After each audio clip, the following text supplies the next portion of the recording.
días, presidente. Beatriz Contreras, de Revista Polemón. En los últimos días, como ya se mencionó, han habido lluvias muy fuertes que provocaron el desbordamiento de ríos, y esto ha provocado que muchas familias pierdan pues prácticamente todo. Hay casos muy graves en Ecatepec de Morelos, en el Estado de México, y en Tula de Allende, en Hidalgo, como ya lo comentaban. Y muchos se han aprovechado de esto, como ya vimos al legislador Gabriel Cuadri, para decir que casi los desastres naturales ocurren porque se desapareció el Fonden, pero pues en realidad sabemos que había muchísima corrupción y queríamos saber qué opinión tiene de estas críticas y si le podría mandar un mensaje de solidaridad a las víctimas y cuál es el plan que se está llevando a cabo para apoyarlas. Bueno, los conservadores, siempre lo he dicho, además de la hipocresía, los caracteriza la corrupción. Son muy corruptos. Entonces, les molestó mucho porque el gobierno era un botín para beneficio de una minoría. El gobierno estaba tomado, estaba secuestrado al servicio de una minoría rapaz. Entonces, el presupuesto público se quedaba en unas cuantas manos, no le llegaba a la gente el presupuesto, que es dinero de todos. Entonces, ese es el cambio profundo que se está llevando a cabo. ¿Cómo robaban? De distintas formas, mediante contratos leoninos, como por ejemplo los reclusorios, que se tenían que pagar por mantener esos reclusorios a empresas, algunas vinculadas a los medios de información. Se tienen que pagar cada año 16,000 millones de pesos por 8 reclusorios. 16,000 millones de pesos. Esto incluía el que le tenían que dar a los reclusos alimentación, su ropa, no incluía vigilancia. ¿Cuánto costaba mantener a un recluso por estos contratos? 4,500 pesos diarios.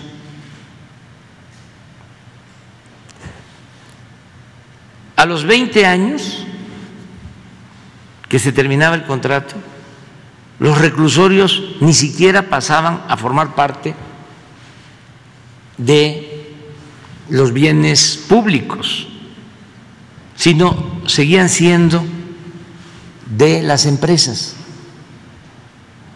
Entonces, estos contratos leoninos se revisaron y se modificaron en beneficio de la hacienda pública para no pagar tanto. La banca de desarrollo, Nacional Financiera, Banco de Comercio Exterior, Banobra, eran utilizados también para dar crédito, que en la mayoría de las veces no pagaban, a empresas que supuestamente venían a invertir a México. No traían nada de dinero, no había inversión extranjera, eran acuerdos en la cúpula con los funcionarios públicos y del mismo dinero de la hacienda pública se daban los créditos, se daban también las concesiones y los créditos. Así operaba Odebrecht, así operaba Iberdrola, OHL, todas estas empresas. Entonces todo eso ya se terminó. ¿Qué había también? Muchísimas dependencias, instituciones, fideicomisos, fondos. Por ejemplo, ¿por qué es el coraje con el CONACYT? Porque las empresas particulares, grandes empresas, eran financiadas por el CONACYT. En vez de que ellos invirtieran para hacer sus investigaciones, la innovación tecnológica, se pagaba todo eso con dinero público, con dinero del CONACYT. Existían estos organismos como el Fonden, que era un barril sin fondo, porque se utilizaba que había una emergencia, como ahora, lo de Tula. Entonces, había un grupo de proveedores cercanos a la Secretaría de Gobernación. Entonces, esos proveedores vendían sin licitación despensas, cátedres, cobijas, palas, carretillas, todo, a precios elevadísimos. Entonces se gastaban muchísimo dinero. El Fonden era pues un barril sin fondo. En cada emergencia se robaban 1,000, 2,000, 3,000, 5,000 millones de pesos. Entonces desaparece el Fonden, porque lo que queremos es desaparecer la corrupción en México. Pero eso no significa que no se atienda. Fíjense la perversidad de estos conservadores corruptos. Desaparece el Fonden, entonces ya el gobierno no atiende a los damnificados. Los estamos atendiendo mejor que nunca a los damnificados. Les pongo ejemplo. Desde el primer siniestro, el primer problema de inundaciones por huracán que enfrentamos en las costas de Nayarit,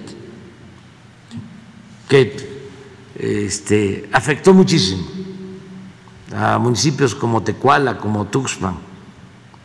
Si vemos una foto de Tuxpan de entonces, vamos a ver cómo quedó cubierto completamente de lodo.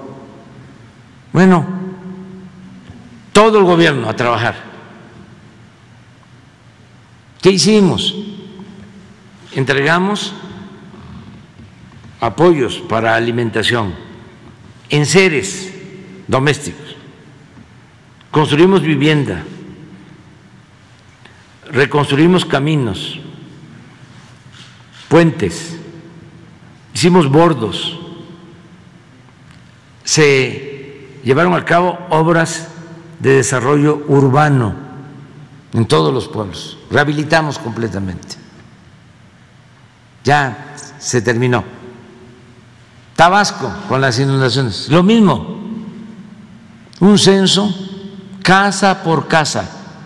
Porque no solo eran los corruptos de arriba, también habían infinidad de intermediarios,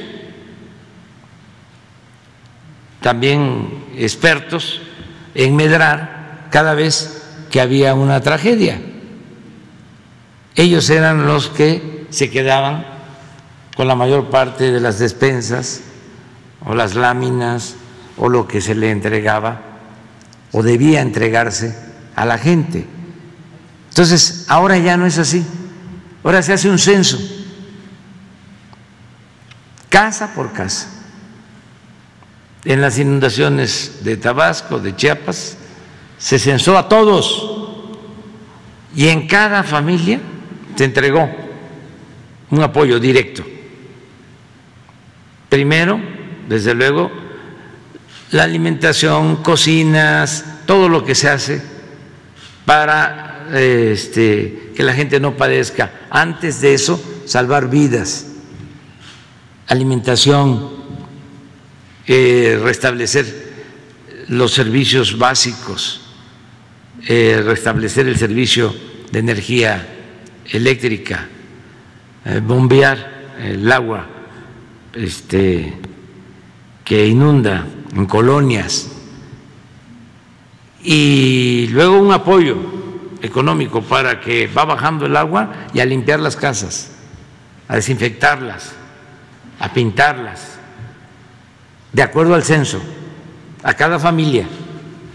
Y luego los electrodomésticos. Yo les aseguro que nunca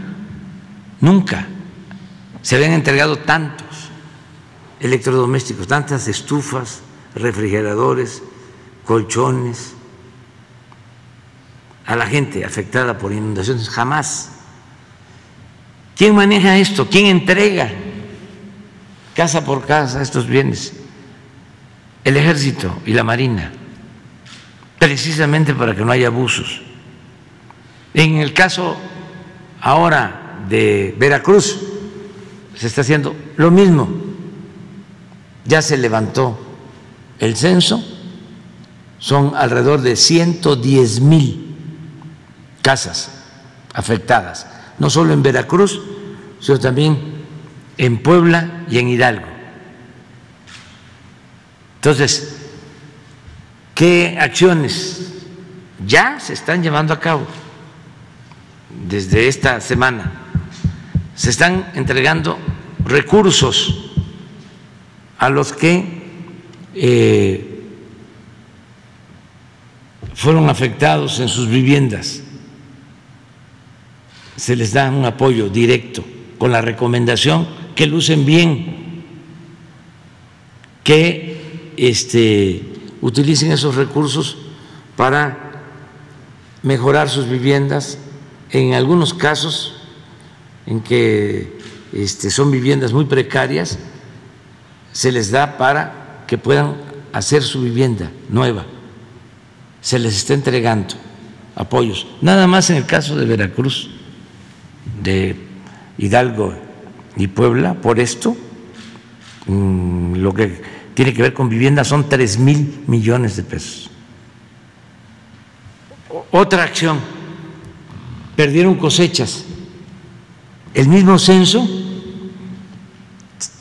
nos ayuda a saber cuántos afectados hay. Y a cada uno de los afectados por inundación se les entrega de manera directa un apoyo. No hay intermediarios. ¿Qué otra cosa se hace?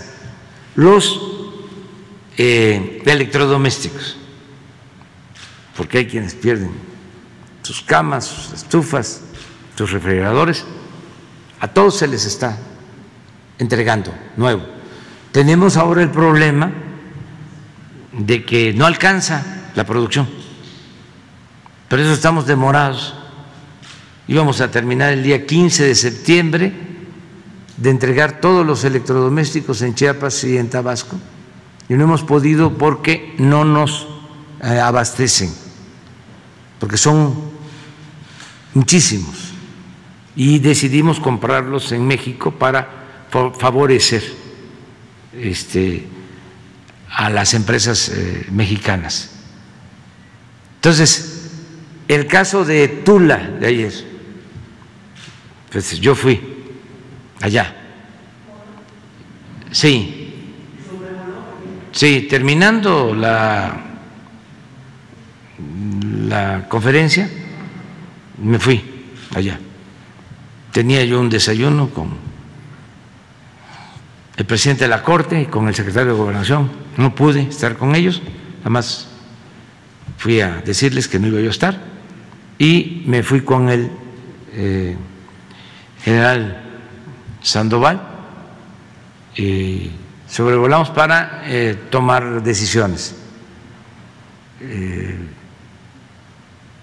y ordenar todo lo que se tenía que hacer desde saliendo de la conferencia. Pero de allá están trabajando. Bueno, se fueron con nosotros el director del seguro, ya estaba por llegar la directora de Protección Civil, se quedaron trabajando hasta en la noche en Tula. Estuvo también allá todo el día Germán Martínez de la Comisión de Agua. Llegaron apoyos de todas las dependencias, se decidió lo que correspondía y se va a ayudar. Y se va a ayudar también en Ecatepec, o sea, por tu pregunta, y en el Pacífico, lo mismo, se está atendiendo. Y repito, más que en otras ocasiones. Lo del Fonden, pues es una manera, ¿no?, de estar cuestionando la verdad. Están muy desesperados nuestros adversarios porque no han podido avanzar en el propósito de frenar la transformación del país. Ellos quisieran que regresara a lo de antes, es decir, la corrupción, el clasismo, el racismo, todo esto, ¿no?, que vimos ahora,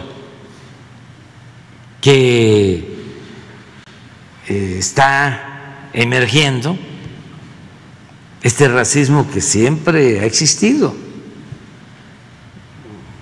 de siglos, pero que hipócritamente se ocultaba. Ahora sale. Y yo no diría que es, ¿cómo se llama el señor? Cuadri. No es nada más él. Él es como el señor Abascal que vino, ¿no?, que hay que hasta reconocerles que dan la cara y son sinceros.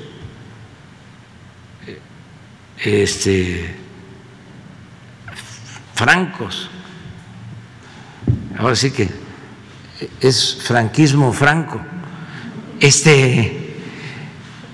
que así hay muchos, nada más que enzarapados, hasta los mismos que se deslindan, así piensan, nada más que son de closet, de puerta cerrada. Entonces, ¿qué es lo que les ha funcionado durante mucho tiempo? ¿O qué les funcionaba? Porque ya cada vez se les detecta más, se exhiben más, muestran el cobre, pero les funcionaba mucho la simulación. Eso viene de tiempo atrás, desde Porfirio Díaz.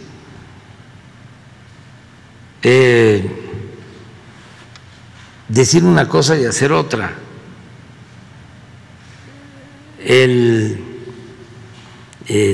ocultarse el decir soy independiente, soy de la sociedad civil, yo no tengo partido. El otro día estaba yo viendo a alguien que decía, yo soy del centro. Ni de izquierda ni de derecha, ¿no? Sí, ni de derecha ni de izquierda, yo soy del centro. O sea, pues eso es una toma de partido, pero ya no es así. Ojalá y cada vez se transparente más la vida pública, porque eso ayuda mucho, que la gente se manifieste y que no les dé pena. Por eso lo del señor Abascal es bienvenido. Nosotros no vamos a aplicar ninguna medida represiva, no hemos aplicado el 33 que se utilizaba para expulsar a extranjeros que cuestionaban al gobierno. Se usó en el sexenio pasado, en el de Calderón, en el de Fox, siempre expulsaban. Eso nunca lo vamos a hacer nosotros. Hay libertad, incluso hasta celebro que todo esto se esté expresando. Ahora que la jefa de gobierno toma la decisión de que haya una escultura de una mujer indígena en Paseo de la Reforma, lo veo muy bien. Lo veo muy bien. Lo celebro porque es un reconocimiento, ¿sí?, a la grandeza cultural del México profundo, del México prehispánico, a sus culturas, todo lo que fue vilipendiado, menospreciado, todo lo que se discriminó, porque el racismo y el clasismo, la discriminación, el sentirse de que uno es superior, de sangre azul, todo eso tiene una justificación, es tratar de apoyarse en esa supuesta superioridad para oprimir, para someter, para robar, para saquear. ¿Cómo se invade otro país? ¿Cómo se justifica el que una nación someta a otro pueblo? Pues tiene que hacerlo en aras de la civilización, de la superioridad, que es lo que siempre se ha hecho en la historia. Entonces ahora que se decide poner esta escultura, yo lo veo muy bien, porque tenemos que sentirnos orgullosos de nuestro pasado. Quien no sabe de dónde viene no va a saber hacia dónde va. Y es reivindicar hasta otros hechos históricos lamentables. Por ejemplo, no se les quería dar lugar a los bautizados indios verdes, se buscaba esconderlos. Y ahora que en el Paseo de la Reforma esté una mujer indígena,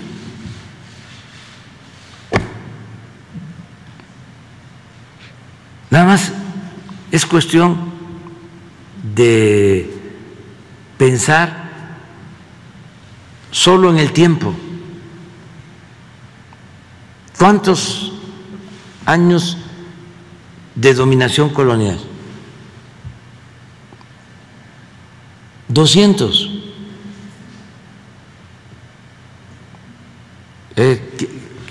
500 años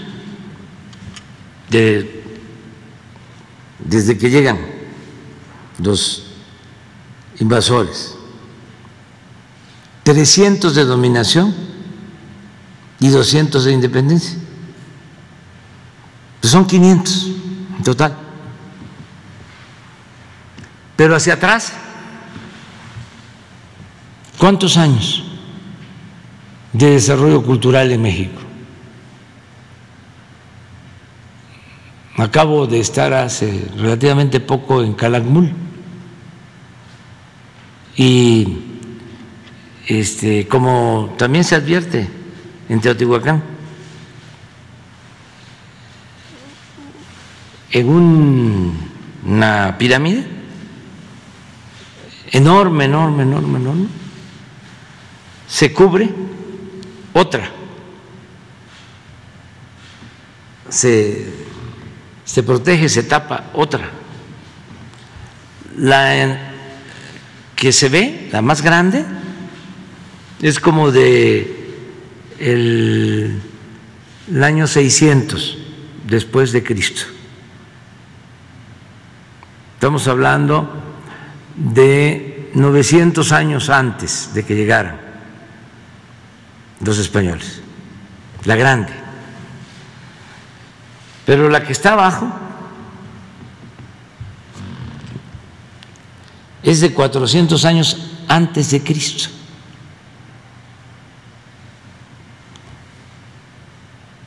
O sea, que la nueva, entre comillas, se hizo encima de una que tiene una antigüedad o tenía una antigüedad entonces de 1000 años y se cubre porque hay unos mascarones de estuco y un mural con un mercado maya. Estamos hablando de 400 años antes de Cristo, casi en la transición de lo que fue la cultura olmeca a la maya, con una pintura mural que se ha conservado, por eso la cubrieron y la cuidaron, bellísima.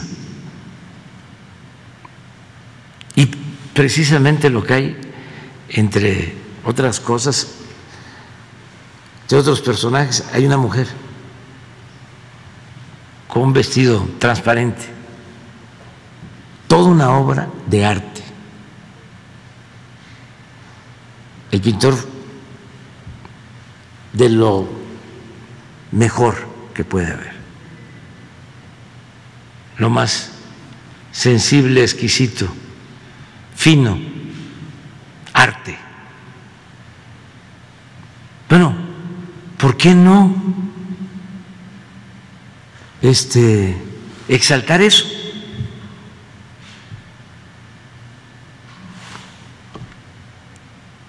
Que, repito, tiene 2400 años.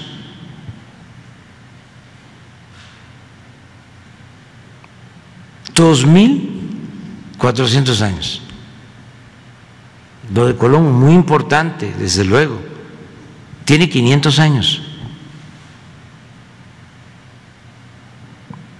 Lo que les estoy hablando de la pintura de Calakmul, 2400 años. Entonces, ¿por qué nos enojamos? Si esa es la grandeza de México. Si lo bueno que somos en la actualidad lo heredamos. En buena medida, no estoy desconociendo lo que se obtuvo después de la invasión, pero muchas cosas buenas que tenemos los mexicanos vienen de antes de la llegada de los invasores. Muchísimas cosas buenas. Es cosa nada más de que vayan a Oaxaca y que se queden ahí en los pueblos originarios y que vean cómo es su organización social comunitaria y que vean cómo es el tequio y que vean cómo cuidan la naturaleza y que vean cómo se respeta a los ancianos y a los niños y que vean cómo se da servicio a la comunidad y cómo se respeta a todos los integrantes de la comunidad y cómo hay democracia comunitaria. Y eso viene de tiempo atrás. Fíjense lo que sirve el mantener esas tradiciones, esas costumbres, esas culturas. No puedo, como presidente de México, desgraciadamente, por la corrupción, no puedo entregar recursos de manera directa a muchos gobiernos municipales porque no tengo confianza de que se vayan a aplicar bien, que se vayan a manejar con honradez. ¿Y saben en dónde no tengo duda de entregar así los recursos? En los municipios indígenas de Oaxaca. ¿Por qué? Porque hay valores, porque hay honestidad. Entonces, todo eso tiene que ver con las culturas, con las grandes civilizaciones que florecieron en lo que hoy es nuestro querido México. Entonces, no debemos seguir ocultando ese pasado, avergonzándonos de ese pasado. Al contrario, esa es la gran riqueza de México, sus costumbres, sus tradiciones. Esa es la gran reserva de valores que tenemos. Entonces, es importante aclarar esto y también no enojarnos si hay muchos cuestionamientos o muchas críticas. Yo creo que estamos viviendo también un momento importante, interesante, porque antes pues los medios no cuestionaban más que a los opositores, al gobierno no lo cuestionaban, todos se dedicaban a quemarle incienso a los gobernantes, con honrosas excepciones. ¿Qué ha habido de revistas, de periódicos independientes en México en la historia reciente? Pues en el 68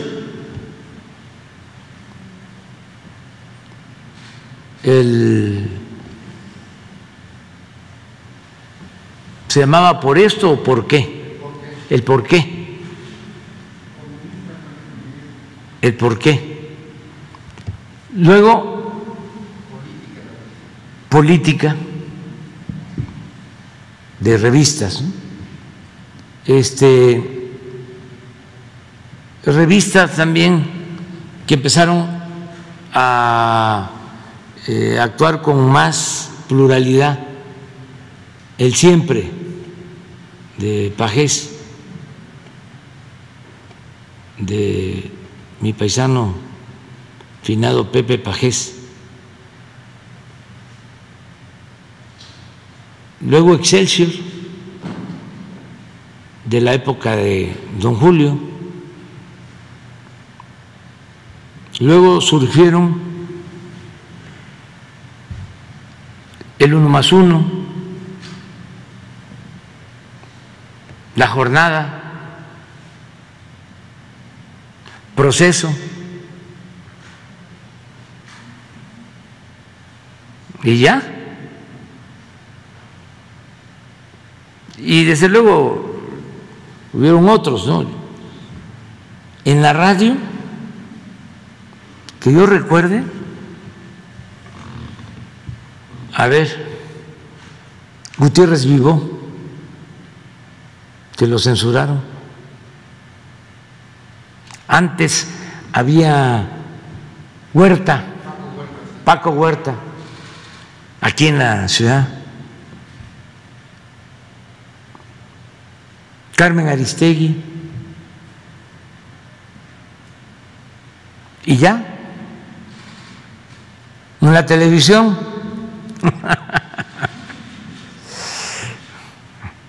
A ver, ayúdenme.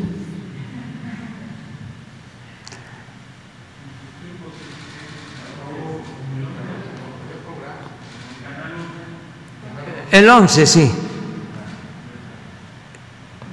Más o menos, ¿eh? Sí, más o menos.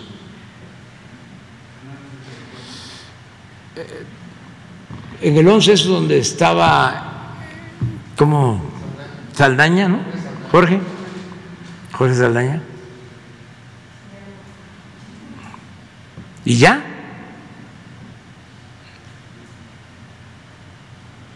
Eso es todo lo que ha habido. En un tiempo Ricardo Rocha, Ricardo Rocha me hizo una entrevista cuando el movimiento en contra de la privatización del petróleo en Tabasco.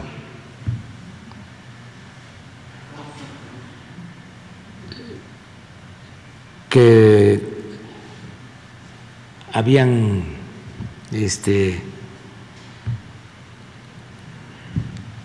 ordenado detenerme, habían órdenes de aprehensión. Me hizo una entrevista, me acuerdo que fue en Nacajuca, en Los Pantanos, y estábamos hablando y era muchísimo el mosquito. Nos tragábamos los moscos. La primera entrevista que me hicieron en televisión, así la televisión comercial, vamos a decir, me la hizo el licenciado Sabludowski, pero muy peculiar. Te lo agradezco mucho. Todavía estaba Emilio Azcárraga, papá, que lo conocí y mantuvimos buena relación. Ahí empezaba a abrirse un poco la televisión porque no nos querían transmitir mensajes ni pagando las televisoras. Eso lo logramos nosotros. Eso fue un triunfo nuestro. En la reforma electoral, cuando estaba Zedillo, porque se iba a aprobar esa reforma y yo puse como condición de que continuábamos en la mesa sí se permitía que pagando nos permitieran sacar mensajes en la televisión. Les estoy hablando de 1995, 96. O sea, antes ni pagando, no era de que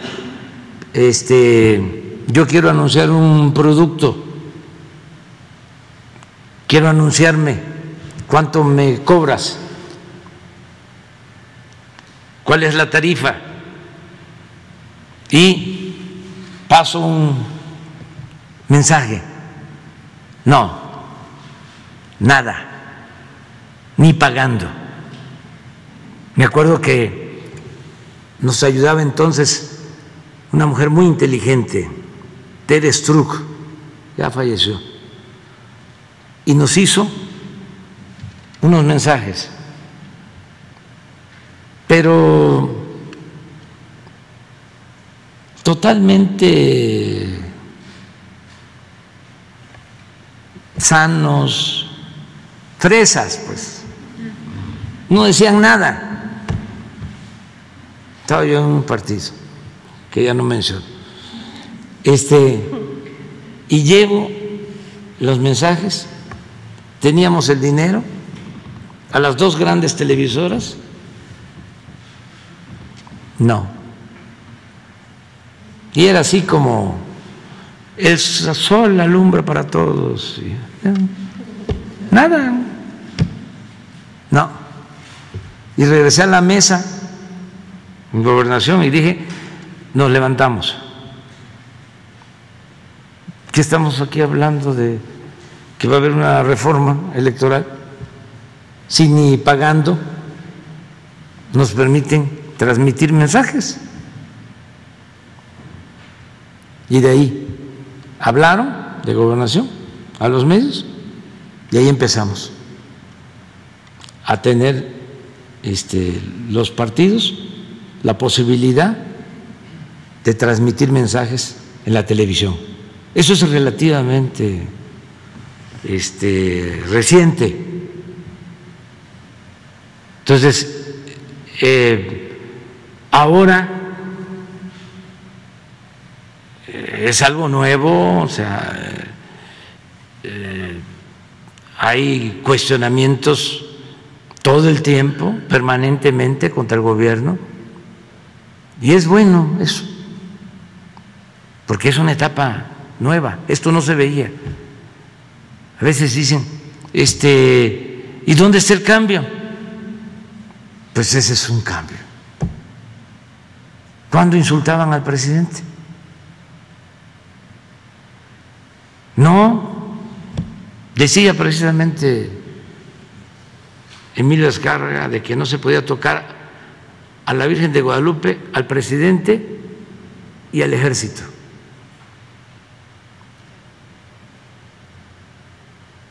Y él decía que esa empresa tenía que